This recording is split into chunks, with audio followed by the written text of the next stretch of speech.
बारे में world health organisation UNO की एक संस्था है जो देश भर में जितने भी देश हैं उनकी सेहत का ख्याल रखती है, क्या खाना है, क्या पीना है, बीमारियों से कैसे बचना है। तो वर्ल्ड हेल्थ ऑर्गेनाइजेशन ने ही कोविड-19 के दौरान हमें बताया है कि किस तरह से हमने हाथों की सफाई करनी है। कुछ स्टेप्स हैं वो मैं आपको बताऊंगा। सबसे पहले ये जरूरी नहीं है कि हमारे हाथ जो है वो देखने में साफ दिखाई दे रहे हैं, है ना, लेकिन इसके अंदर भी बहुत सारे जर्म्स हैं, कीटाणु हैं।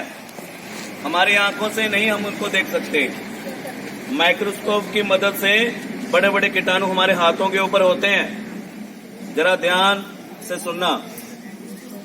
ये मेरे हाथ सूखे हैं। सबसे पहले बहते हुए पानी में अपने हाथों को गीला करना है।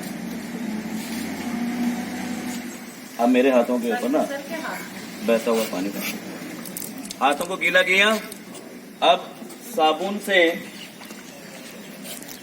से उसको अच्छी तरह से हाथों को रगड़ना है।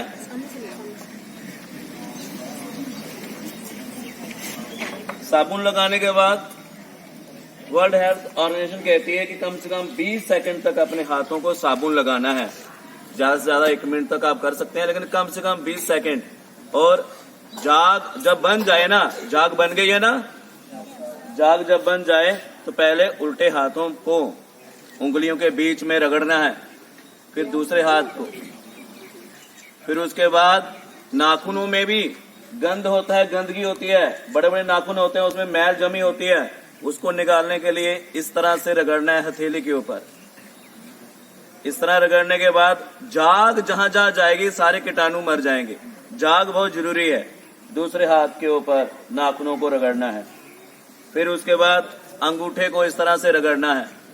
अगर आपके नाखूनों में मैल ज्यादा है, जैसे गांव के बच्चे हैं, गोबर मिट्टी वहां पे घर में होती है, साफ सफाई करते हैं, तो नाखून से मैल नहीं निकलती है, तो टूथब्रश जो होता है उससे आप मैल निकाल सकते हो नाखून में से। फिर उंगलियों को इस तरह से रगड़ना है, सारी उंगलियों को इस तरह से रगड़ना है हाथ से। ये कलाई, ये जो हाथ की कलाई है, इसमें भी आपने अच्छी तरह से रगड़ना है। दिखाई दे रहा है सभी को? फिर बहते हुए पानी में, ऊपर पानी बह रहा हो ना, तो फिर आपने हाथ अच्छी तरह से साफ कर लेने हैं पानी के साथ। जब पानी से हाथ आपने साफ कर लिए, फिर आपने सूखा हुआ टॉवल या रुमाल या कपड़ा या कागज सूखा हुआ निकालना है, हाथ साफ करने हैं। और अगर सपोज करो कि आप नल से आप हाथ साफ कर रहे हो, तो आपने हाथ साफ किए, जैसे पानी तो बह रहा है ना, तो फिर आपने शौच जाने के बाद हाथ साफ करने हैं। यानी कि कोई भी काम हम कर रहे हैं, अगर किसी मरीज को मिलने के लिए, हमारे घर में भी मरीज होते हैं, बुजुर्ग होते हैं, उनकी दवा दारू हम करते हैं, तो उनकी दवा दारू करने के बाद भी हम हाथ साफ कर सकते हैं। गंदी चीज को हाथ लगाने के बाद जरूर हाथ साफ करना। समझा गई? बस यही तरीका है हाथ साफ करने का।